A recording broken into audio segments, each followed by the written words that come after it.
Estamos reunidos em nome do Pai, do Filho e do Espírito Santo. Amém. Vamos louvar a Deus por podermos estar aqui, por toda a graça que Deus tem preparado para nós nessa noite.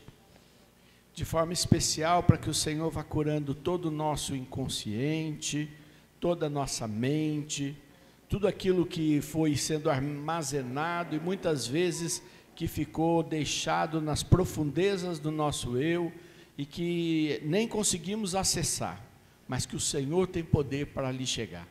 Então você vai entregar agora a sua mente para o Senhor, louvar, bendizer. Senhor, quero te louvar, te bendizer, porque tu podes alcançar o profundo da minha alma, o profundo do meu ser, o profundo da minha mente. Eu te louvo, Senhor, porque aquilo que nós não temos acesso, você tem acesso, Senhor, porque tu podes chegar lá, Senhor, aonde estão as nossas feridas, aonde estão, Senhor, as nossas fraquezas, os nossos traumas. Tu tens o poder de tocar todo o nosso ser, Jesus. Vai agindo, Senhor, sobre a minha mente, vai agindo sobre o meu coração, e que, Senhor, tu renoves em mim a fé e a certeza de que carregastes no madeiro todas as nossas enfermidades. Aquilo, Senhor, que a tua palavra anuncia, Senhor, cumpre agora em nossas vidas, carregando todas essas feridas, Senhor, diante de ti e as curando, Senhor. Colocamos diante do teu altar no céu o nosso ser, Senhor. Fala o seu nome inteiro para Jesus. Fala aí baixinho mesmo. Sidney Oliveira Teles.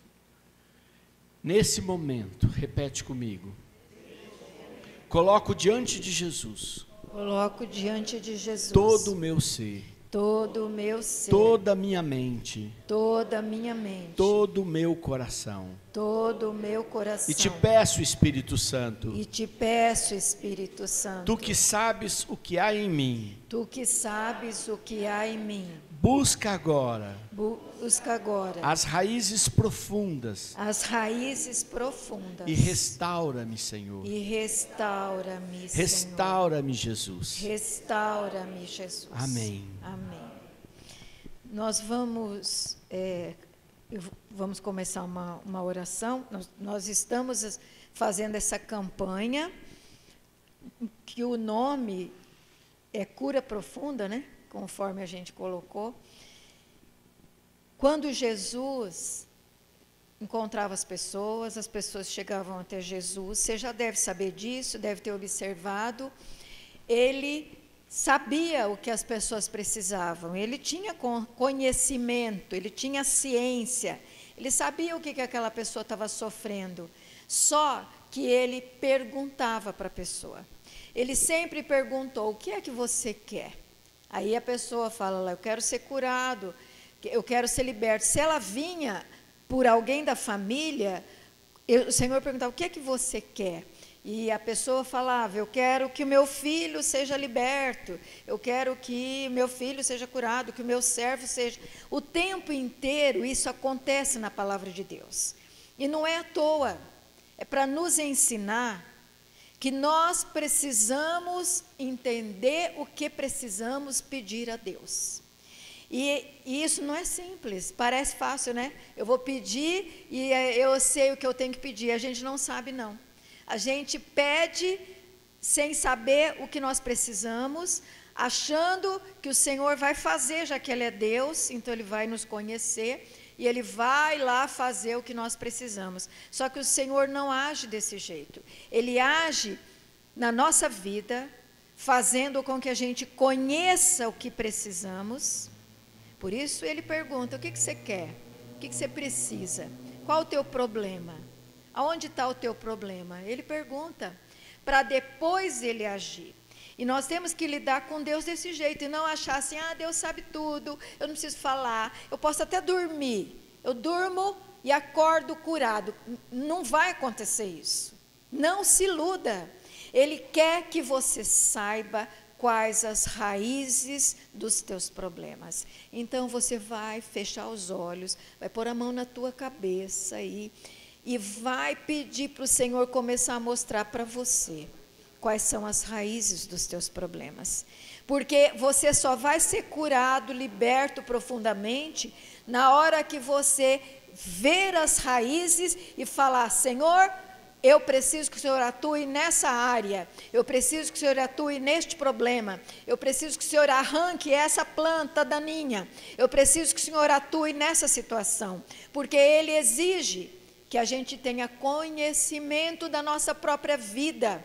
Deus não quer pessoas bobas andando aí ao Deus dará, batendo a cabeça, fazendo um monte de coisa errada. Não, Deus quer pessoas que têm lucidez mental, que sabe o que precisa. Por isso, com a mão na tua cabeça, ali na tua testa, que é onde brotam os pensamentos, o conhecimento, o entendimento da sua vida, você vai colocar a mão e vai falar: Senhor, eu quero ver todas as coisas que eu não vejo.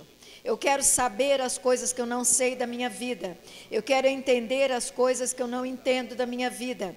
Eu quero conhecer as coisas obscuras da minha história de vida, que não é só a tua vida, mas é a história de vida.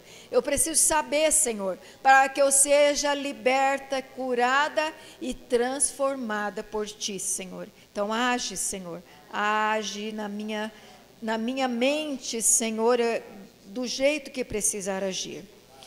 E eu quero pegar, só para vocês saberem, não é pregação ainda não, mas é uma passagem aqui que me chamou a atenção, que é na história de Josué. Todo mundo conhece a história de Josué, até porque a gente faz o cerco de Jericó e sabe que o cerco de Jericó quebra muitas barreiras, e a gente já aprendeu que Josué conseguiu vencer um grandíssimo inimigo, que era aquela cidade toda murada, que ele não conseguia entrar, e que Deus falou assim para ele: vai que eu vou com você. Quando ele começa, Josué capítulo 1, fala assim: eu te dou a autoridade, a força, a capacidade de você vencer os seus inimigos. E realmente ele viu, ali capítulo 1 já começa, e Deus foi ensinando ele a vencer os inimigos que estavam na sua frente e mudar a história. Percebe que muda a história? Muda a história da pessoa. Pergunta para a pessoa do lado se Jesus está mudando a história da pessoa. Tem que mudar. Pergunta para a pessoa: Jesus está mudando a tua história? Porque tem que mudar. Se não mudar, é porque você não encontrou o caminho para pedir corretamente a Deus. Então você está parado. Se não mudar a tua história, você está parado. E isso, vai mudar a minha história daqui 10 anos. Não, vai mudar todo dia. Fala para a pessoa: todo dia tem que mudar a tua história. Todo dia o Senhor tem que agir na tua vida e tem que mudar aquela situação. Todo o dia, todo o tempo. Porque é a promessa de Deus, eu não estou inventando. É promessa dele. E quando ele fala com Josué, ele fala: vai, seja corajoso, forte e corajoso, que vai, eu vou com você, e você vai conseguir. E ele começa mesmo, ele consegue mesmo. Ele já enfrenta ali aqueles inimigos, e todas as batalhas dele, ele começa vencendo. E ele vai ficando até famoso, naquele meio ali, aqueles lá são fortes, aqueles lá têm Deus junto com eles. É isso que tem que acontecer na sua vida. É isso que tem que acontecer na minha vida. Fala para a pessoa do lado: é isso que tem que ser a sua vida. Você tem que ser reconhecido no mundo, claro que no céu com certeza, mas no mundo, na sua história de vida, as pessoas têm que olhar e falar: não, Deus está ali com eles, porque eles estão conseguindo vencer as coisas. Não significa que tudo flores, mas que está vencendo as dificuldades, está vencendo as lutas. Isso é o sinal da presença de Deus na sua vida aqui na terra. Foi assim com Josué, é isso que eu quero começar pegando aqui. Só que chegou um momento que Josué enfrentou um inimigo fraquinho, que é aqui o que está no capítulo 7 de Josué. Ele tinha que enfrentar um inimigo fraquinho. Ele já estava acostumado a enfrentar inimigos poderosos e vencia. E ele enfrentou um fraquinho. E ele perdeu. Essa batalha ele perdeu, que está no capítulo 7. E aí, ele começou a perguntar para Deus, porque Deus prometeu, vai que você vai vencer. Ele venceu 1, venceu 2, venceu 3, foi vencendo. Mas chegou naquele fraquinho e ele perdeu. E eles foram mortos e eles voltaram desolados, porque eles perderam a batalha. E aí ele coloca diante de Deus e Deus fala assim para ele. Deus fala. Porque quando a gente pergunta, Deus responde. E ele perguntou assim, por que nós perdemos? O Senhor prometeu que a gente ia ganhar, e aqui nós perdemos, por quê? E ele pergunta, e Deus responde. E Deus respondeu assim, porque vocês tornaram-se culpados da violação do anátema, quer dizer, vocês se tornaram culpados da violação, vocês foram culpados de um erro. Mas não foi Josué que errou, foi uma pessoa do meio dele, quer dizer, da família dele. E isso foi suficiente para eles levarem a culpa, de um, caiu a culpa em todos. E assim eles se tornaram indignos diante de Deus, e eles perderam aquela batalha tão pequena. E aí Deus fala para Josué assim, você tem que reparar isso. Se você não reparar isso, você não vai mais vencer. Está entendendo? Nós, às vezes, olhamos a nossa vida, na minha vida está boa, está certa. Mas não é assim, você tem que olhar a tua história, você tem que olhar a tua família. Porque, às vezes, você está perdendo as batalhas porque existe uma violação dentro da tua história. Existe um erro, e quando Deus olha, Ele vê aquela situação, e Ele vai computar esse erro. Você pode dizer assim para mim, mas isso é injusto. Nós não temos que julgar a condução de Deus, é Ele que olha. E Ele olha e fala, não, aqui tem uma violação, isso daqui precisa de reparação. Isso precisa ser reconduzido, isso precisa ser corrigido. Aí você fala assim, mas isso daí foi lá com o meu avô, foi lá com o meu parente lá que nem está aqui mais, porque morreu. Mas essa culpa está pesando sobre a tua história.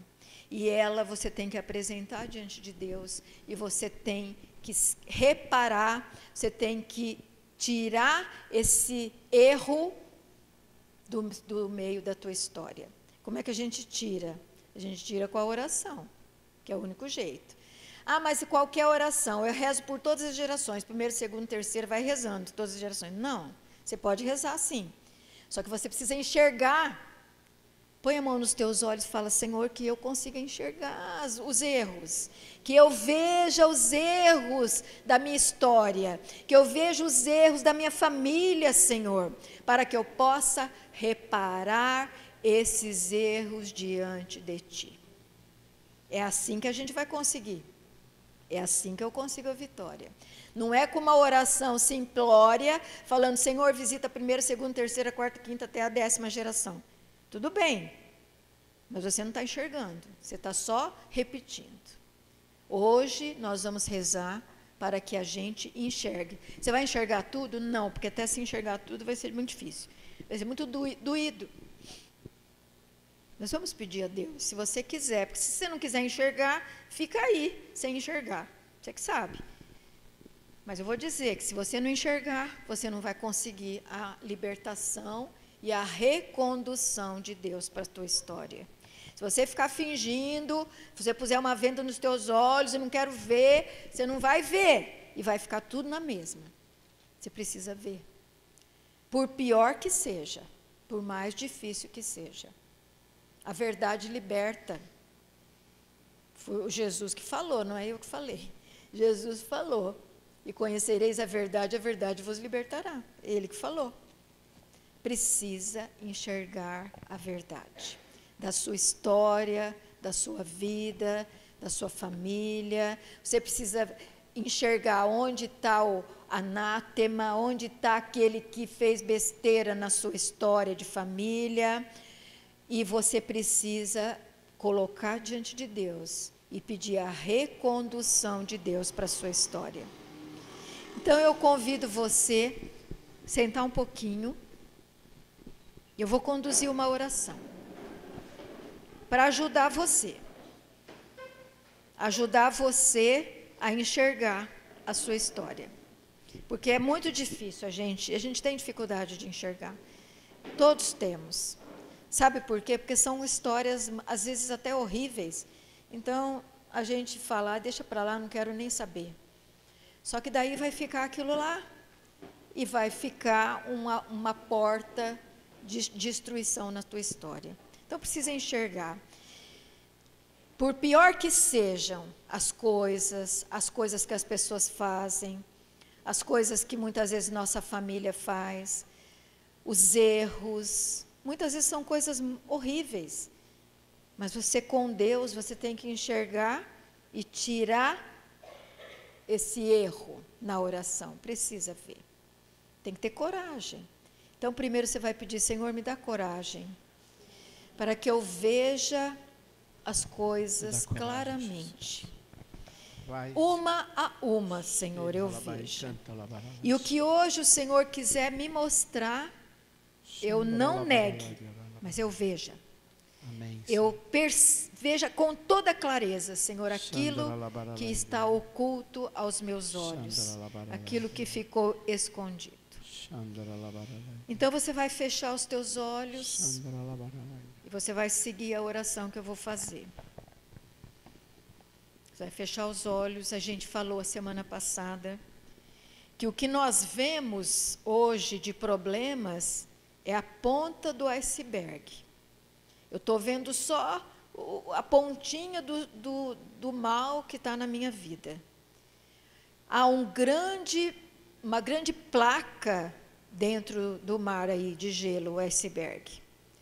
E eu nem sei o tamanho que ela tem, porque eu não vejo, mas ela está lá.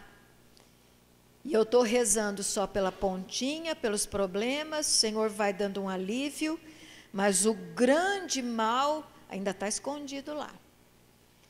Por onde vêm as grandes destruições na nossa vida e na nossa família estão lá dentro. Então eu preciso conseguir ver, só que a gente não vê. Então eu convido você, aí na sua mente, você enxergar esse iceberg, parte de cima, que é o que você consegue ver. Mas hoje eu vou convidar você, e é Jesus. Jesus está trazendo para você um barquinho. Ele traz um barco, e ele está no barco. E ele se aproxima de você, veja isso, e ele fala assim, entra aqui comigo. Vamos ver, vamos seguir no mar. E para isso, você tem que ter coragem. Você vai entrar no barco e vai seguir com ele. Você vai sair da terra sólida e vai para o mar. Entra com ele. E vai seguindo a minha oração aqui, que eu vou falar o que Deus for me trazendo. Ele te convida e fala o teu nome, fulano, ele fala o teu nome e fala, entra aqui comigo, confia em mim. Confia que eu vou te levar por caminhos de libertação e de cura. Confia em mim. Não tenha medo. Tem gente que já está sentindo medo, que já está assim, não, Senhor, o Senhor vai me levar aonde? Tem gente que está falando isso nesse momento. Está falando assim, mas Senhor, o Senhor vai me levar aonde? Tenho medo. Então você vai renunciar ao medo. E eu renuncio em nome de Jesus ao medo. Porque em Ti nós podemos confiar, Senhor. Não há nesse mundo ninguém que possamos confiar, mas em Ti nós podemos confiar. E eu sei que o Senhor não vai levar ninguém para um lugar que ele não está em condições de enfrentar. Confio que o Senhor vai levar cada um para o lugar certo que ele tem que enfrentar nesse dia de hoje. E aí, você entrando nesse barco, ele vai te levando. Veja que ele vai te levando e você está ficando bem longe da terra, do chão sólido, firme. Você está cada vez mais longe da segurança que você construiu na sua vida. E é preciso que você faça isso, senão você não vai conseguir enxergar. Porque você já criou muitas situações seguras na sua vida. E você precisa deixá-las para trás. Vai vendo que a terra firme está ficando longe. Ela está ficando para cá e você está seguindo para lá com o barquinho com Jesus. E o Senhor não fala mais nada para você, Ele só vai te levando. E eu peço que nesse momento você deixe o Senhor te levar. Vai seguindo. O mar não está revolto, o mar não está balançando, ele está um mar calmo. Isso que Deus me mostra. Então você pode confiar. Vai seguindo. Vai seguindo com Ele. Ele vai, você vai deixando Ele te levar. Quem tiver com medo, vai renunciando ao medo e deixa o Senhor te levar.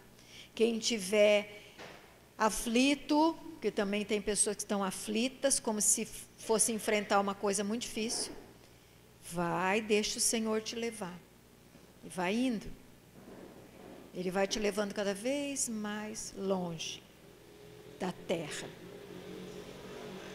E ele vai, veja que ele vai te levando, veja que ele vai te levando, e ele chega num momento, ele para, o barco para.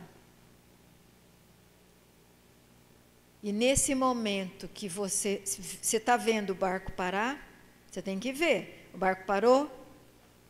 Veja aí na tua mente, o barco parou?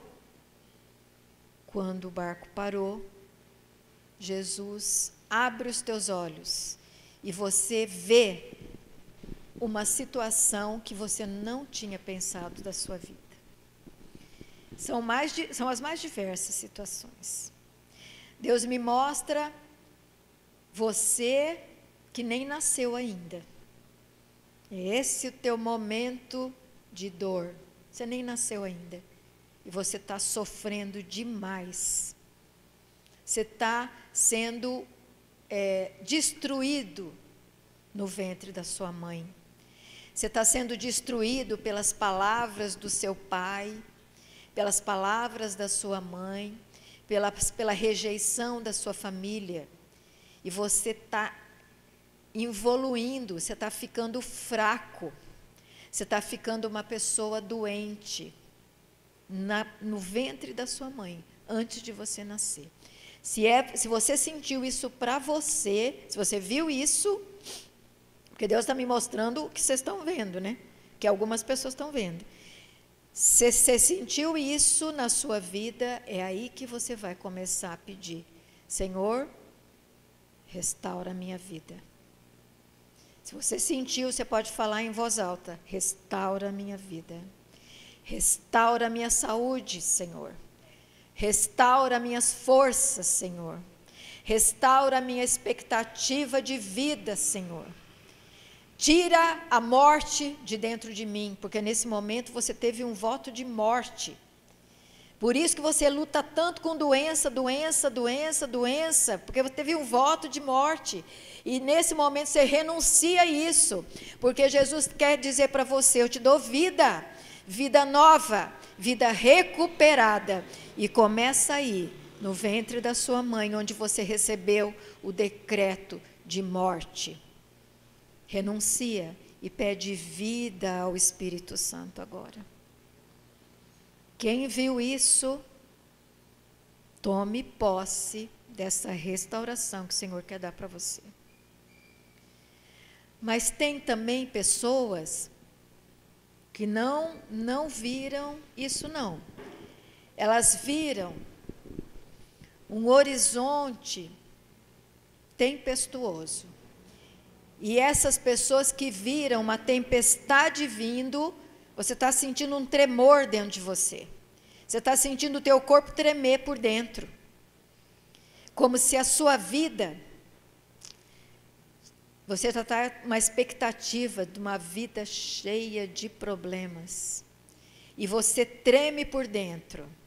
E isso não foi no ventre da sua mãe, não, isso foi depois. Mas você sentiu que você não tinha uma segurança. Quando você vê a tempestade, é porque você não tem ninguém para te ajudar. Você não tem ninguém para te dar uma mão. Não tem ninguém para te dar um socorro. E aí aquele medo, aquele tremor dentro de você. Tem gente que está sentindo tremor dentro do seu corpo. Talvez até externamente você está sentindo tremer. Pode perceber que o teu corpo está tremendo. Porque você sentiu isso lá atrás na sua vida. Não sei quando, mas desde pequenininho, sua família, sua história te dava uma insegurança. E todos os dias você olhava e falava: a tempestade está vindo, e eu vou ser destruída. E ficava com medo, e ficava com esse tremor. E Jesus, nesse momento, está abrindo os teus olhos para você pedir a recuperação do seu ser, desse tremor que tem dentro do seu ser, dessa insegurança. Na verdade, pessoas até que hoje têm pânico, têm crise de pânico. Pessoas que lutam contra o pânico. Mas é daí que veio, é daí que você sente essa insegurança. Não é um pânico das situações, é um pânico que está lá na sua família, que você olhava e falava: meu Deus, o que vai ser da minha vida? Coloca diante do Senhor e peça para o Senhor ir tirando essa destruição da sua história. Vai olhando ainda que o Senhor fala de algumas outras pessoas que não estão olhando para o horizonte, não, e vendo tempestade. Elas estão olhando para o mar, para dentro do mar. Elas estão olhando para as coisas mais profundas da história da família. Se você está olhando para dentro do mar, é porque a tua história está bem mais lá atrás. Ela é bem mais profunda. Ela está nos seus antepassados mais profundamente. Se você olhou para o mar, para dentro do mar, para tentar enxergar lá para baixo, é porque as coisas destrutivas da sua vida estão muito mais profundas na história da sua família. E com certeza você nem sabe, com certeza nem seus pais, nem nunca te contaram, porque são coisas muito antigas. E aí você depende do Espírito Santo mesmo. E se você está vendo isso, você vai dizer: Espírito Santo, vai profundamente naquilo que precisa ser arrancado, precisa ser tirado, precisa ser liberto, precisa ser curado.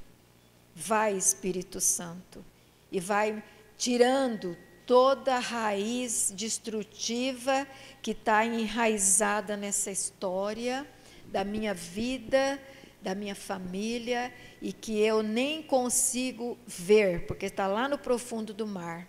Mas eu peço nesse momento que o Senhor entre e o Senhor vá tirando, e o Senhor vá fazendo uma grande limpeza, uma grande transformação da profundidade dessa minha história. Talvez coisas que eu não vou ficar sabendo, mas eu sinto no meu coração, porque você não vai saber toda a história, mas você sente que aquilo ali está lá profundamente na tua história. Se você está sentindo isso, é para você que Deus está falando.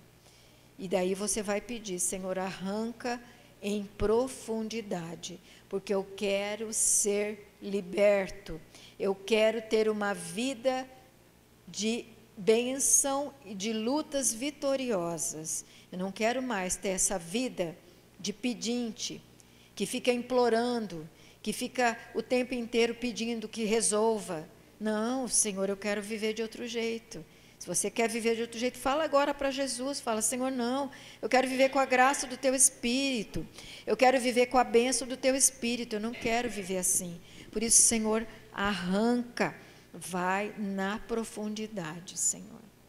E vamos pedir que o Espírito Santo preencha esses espaços que você caminhou no barco com Jesus, e Jesus foi levando essa experiência, mas que não fique nada vazio. Um lugar vazio, se o demônio sai, volta aos 7 piores, não é isso que diz o Evangelho? Então vamos pedir para Jesus preencher esses espaços com o Espírito Santo. Nós te pedimos, Pai amado, envia Teu Espírito para preencher todos os espaços que vão sendo curados, todas as coisas ruins que vão sendo tiradas, que não fique, Senhor, espaços vazios, para que mais, Senhor, sejam penetrados por forças malignas, mas antes, Senhor, seja completado pela Tua presença divina, pelo Teu amor infinito, Senhor. Queremos provar o Teu amor nesse momento, nesses lugares do nosso coração e da nossa mente. Envia, Senhor, poderosamente a Tua graça, Senhor, e preenche-nos, Senhor.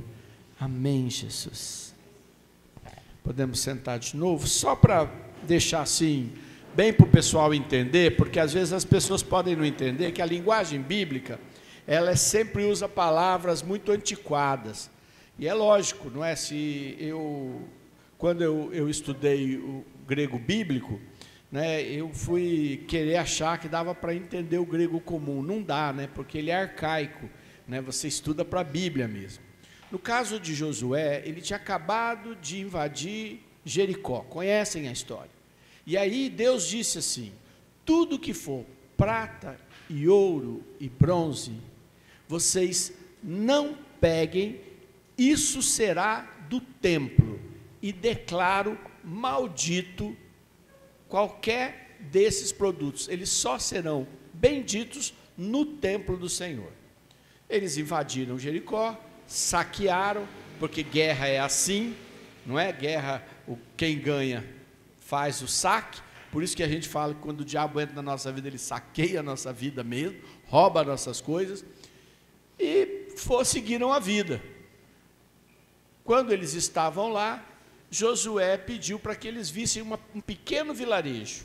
E eles voltaram e disseram a Josué, olha Josué, é um vilarejo muito pequenininho, não precisamos ir lá com o nosso exército.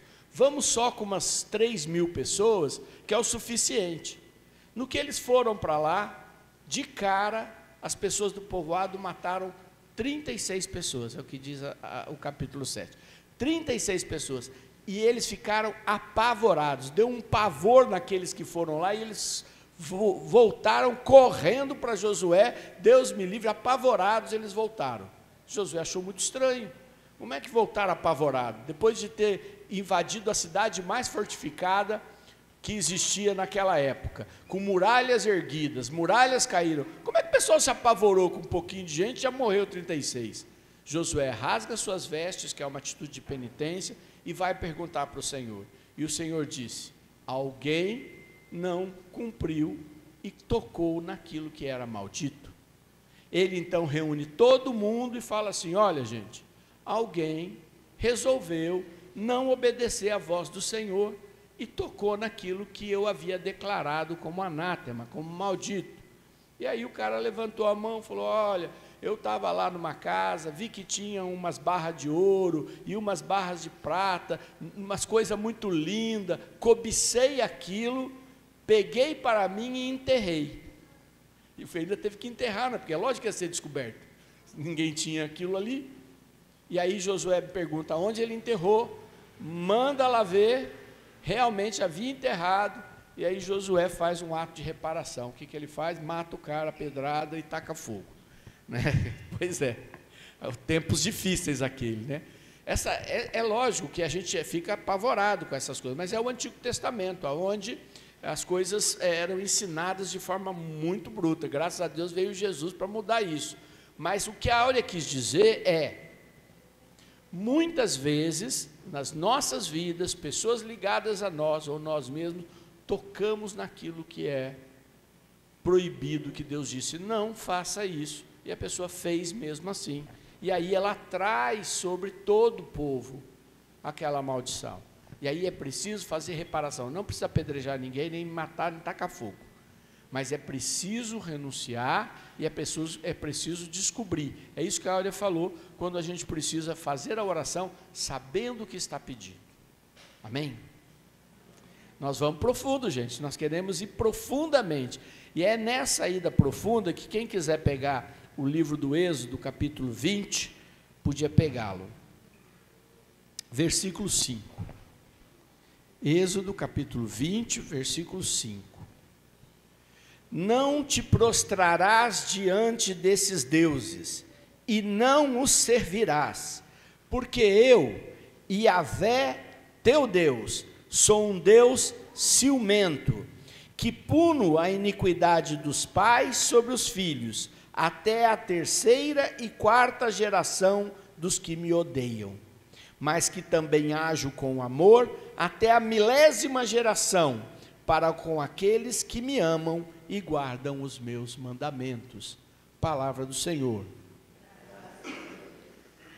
Veja, nós, na semana passada, no início da nossa campanha, eu compartilhei com vocês como que a gente tem coisas profundas, falei do iceberg, falei do pré-consciente, o subconsciente, do inconsciente, como que a gente tem tudo isso na nossa vida, rezamos, compartilhamos a palavra de Romanos, do capítulo 12, não é, que fala exatamente de transformar a nossa mente. Então, o nosso projeto aqui é transformar a nossa mente.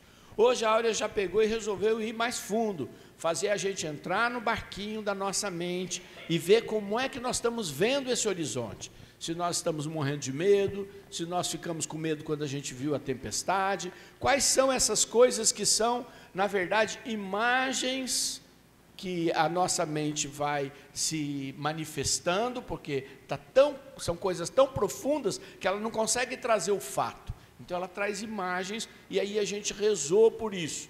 E ela também já aprofundou dizendo que muitas vezes a gente acaba ferido exatamente porque a gente não faz a reparação daquilo que acontece nas nossas casas, e a gente tem coisas para reparar, porque a nossa vida fez muita coisa que precisa de reparação, e aquilo que a gente viveu também. Mas agora eu resolvi ir mais longe ainda. Eu resolvi ir lá no Êxodo, quando, não é, Deus diz para Moisés, com forma muito clara, fala para o povo, que se alguém não só não se prostrou diante de mim, mas se prostrou diante do mal, isso atrai uma maldição sobre a vida da gente. Infelizmente, nós vivemos e viemos de tempos muito supersticiosos, muito supersticiosos. Nossos antepassados, raras exceções, trouxeram uma porção de superstições, não é? E, sem querer, sem nenhuma maldade, se prostraram diante de ídolos para arranjar soluções para os seus problemas. Não viam mal nenhum em procurar algum tipo de idolatria, achando que aquilo ia resolver o problema da sua vida. E nós sabemos disso. E se você fizer um pouquinho de exercício de memória das histórias que você ouviu dos teus pais e avós, muitos deles vão contar coisas que você fala, que coisa que fizeram. Porque era um jeito que achavam que aquilo resolvia os problemas. Muito por ignorância, mas porque não tinham uma fé de que o Senhor é quem tem o poder de todas as coisas. E o que está dizendo Jesus? O que está dizendo Deus para Moisés nesse caso? Para falar para o povo: se vocês me amarem, e se esforçarem para viver meus mandamentos, eu vou abençoar até a 1000ª geração de vocês. Então, você que já tem filhos, tem 1000 gerações aí, se você for fiel e amar o Senhor. Se você não tem filhos, mas é filho, é jovem ainda, ou não é jovem, mas saiba que você, se teus pais avós adoraram a Jesus, serviram a Deus e amaram, essa bênção vai chegar até vocês. E que vocês podem transmitir essa bênção. Mas saibam também que estas coisas que aconteceram, o Senhor diz que atrai para nós maldições. Não há dúvida nenhuma, e todos nós sabemos, quantas coisas que nós trazemos na nossa vida. Algumas doenças são muito comuns, são hereditárias. Aqui tem gente na área de saúde que conhece muito bem isso. Não é quanta coisa que a gente tem e a família inteira tem. A Bíblia não é diferente. Eu acho muito interessante quando eu olho a história lá de Abraão. Quem era a mulher de Abraão? Quem lembra? Chamava-se Sara. Sara era o quê? Estéril. Lembram disso? Teve que ter um milagre para que pudesse nascer Isaac. Isaac se casa com Raquel, que era estéril. E se você continuar, você vai encontrando na descendência uma série de mulheres estéreis. Ora, na mesma família, mas não eram todas filhas. Por exemplo, a esposa de Isaac não era filha de Sara e Abraão, ele é que era o filho. Porque, na verdade, a gente encontra uma linha de maldição que foi ficando, e assim nós encontramos na Bíblia não só aquilo que é hereditário, porque vem pelos nossos genes, mas por aquilo que foi cultuar demônios. Porque quando a gente vai procurar as coisas da superstição, a gente adorou demônios sem saber. Então, qual é o caminho quando isso acontece? E se quem fez isso não fui eu? Foi minha avó? Foi meu pai? Foi minha bisavó? Foi meu bisavô? Pois é, se eu não fizer nada, isso está sobre mim e vai acabar ficando sobre os meus descendentes. Então, quando eu estou buscando uma cura profunda, eu estou querendo ir mais longe ainda, eu estou querendo aonde muitas das coisas nasceram e não tem muita explicação, mas que eu sei que o meu Deus tem poder, porque a bênção dele é muito maior do que a maldição. E é por isso que aqui em Êxodo ele fala: aqueles que me amam eu abençoarei até a 1000ª geração. E aqueles que se prostraram diante dos ídolos, eu os amaldiçoarei até seus pais, seus avós, até a 3ª geração. Olha a diferença. Significa que a bênção é 1000 e a maldição é 3, 4. Quer dizer, Deus é sempre mais bênção do que maldição. Só que eu não quero nem um pedacinho. Vocês querem? Eu não quero. Então, por isso é que quando a gente se coloca diante de Jesus, e aí eu quero pegar um texto para que a gente possa compreender 2 Coríntios, segunda carta de São Paulo aos Coríntios, capítulo 5, versículo 17.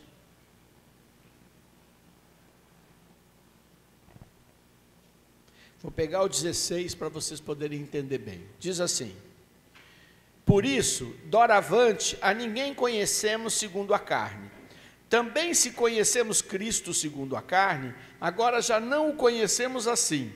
Se alguém está em Cristo, é nova criatura. Passaram-se as coisas antigas, eis que se fez realidade nova. Então acontece que, mesmo Jesus, e a gente sabe que ele veio de Maria, e se você pegar os evangelhos, você vai ver a genealogia de Jesus. E você vai ver na genealogia de Jesus prostitutas, você vai ver na genealogia de Jesus aquele caso de Benjamim, você vai ver aquele, e assim você vai olhando várias pessoas da genealogia de Jesus que não foram boas, porque ninguém tem só família boa, tem?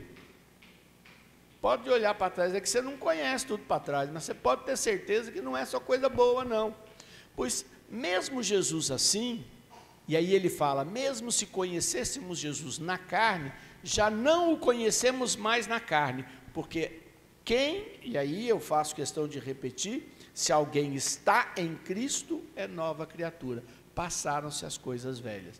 Então como é que eu quebro isso? Permanecendo em Jesus. Como é que eu faço isso? É fazendo um ato consciente de fé, professando a minha fé diante daquilo que eu estou pedindo que esteja em Jesus. Então vamos retomar agora um pouquinho daquilo que a Áurea falou hoje no início. O que ela falou que a gente precisava? A gente precisava enxergar. Lembra que a gente pôs a mão nos olhos? Porque a oração, gente, é assim. Inclusive, quem aqui, de alguma maneira, já atuou e já serviu no Ministério de Libertação, sabe que quando a gente tem diante de nós alguém contaminado, ou até mesmo com uma obsessão maligna, a gente manda embora, a gente tem que saber qual é o nome do demônio. Como é que é o nome dele? Não é um nome angélico, é, na verdade, o que ele faz de mal. E aí a gente manda, demônio da angústia, vai embora. Né? Ou o que Jesus fez diante da sogra de Pedro, né? Vai embora a febre. Ele não curou ela de febre, ele mandou o demônio que trazia febre e ela foi curada. Aliás, a minha monografia da pós-graduação bíblica foi exatamente sobre esse texto. Ele é evidentemente uma libertação. O que eu quero chegar você precisa enxergar para falar, eu quero pôr em Jesus, nova criatura, esta situação. Só que para eu colocar esta situação, eu preciso fazer o quê? Ver. Muitas vezes a gente vai ver porque o Espírito Santo vai nos revelar. Outras vezes o Espírito Santo vai nos falar quando a gente estiver conversando, por exemplo, com a nossa mãe, com a nossa avó, ou lembrando histórias que você fala, peraí, o Espírito Santo acabou de me alertar que isso aqui era uma coisa que eu preciso fazer uma oração de renúncia e de que eu estou em Cristo e por isso estas coisas não terão mais poder sobre mim. Ficou difícil de entender? De qualquer maneira, quem quer fazer oração sem trabalho nenhum, não entendeu o que é oração. A oração exige que a gente pense, que a gente fale com Deus e que a gente enxergue e que a gente fique atento. Por isso que eu gosto muito de relembrar as diversas vezes que Jesus disse, vigiai e orai, vigiai e orai. Porque além de orar, você tem que ficar atento. Não é o que é vigiar, é ficar atento para ver quando Deus fala com você e te mostra coisas que você não tinha percebido. E quando você percebe, aí você pode orar e a oração é eficaz. Amém?